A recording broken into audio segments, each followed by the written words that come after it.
প্রতিদিন ভাবছেন আজকে মদ ছেড়ে দিব, কিন্তু কালকে আবার সেই মদ খাওয়ার অভ্যাস। জানেন কি, সঠিক চিকিৎসা আর নিয়ম মানলে মদের নেশা মাত্র 1 মাসের মধ্যে ছাড়ানো সম্ভব।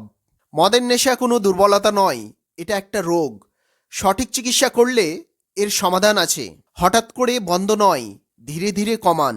মদের নেশা ছাড়াতে হোমিওপ্যাথিতে এমন কিছু ওষুধ আছে যেটা ব্যবহার করলে মদের নেশার টানকে কমাতে সাহায্য করে আর শরীরকে ধীরে ধীরে স্বাভাবিক করে। নাক্স ভূমিকা 30, যাদের রাগ বেশি, ঘুম ঠিক নেই, মদ না খেলে অস্থির লাগে, তাদের জন্য খুবই উপকারী মেডিসিন। 3 ফোঁটা করে আধা কাপ জলের সাথে দিনে 2 বার। কিউরিকাস গ্ল্যান্ডিয়াম কিউ মদের প্রতি টান ধীরে ধীরে কমায়, শরীরের দুর্বলতা ও ক্লান্তি কমাতে সাহায্য করে।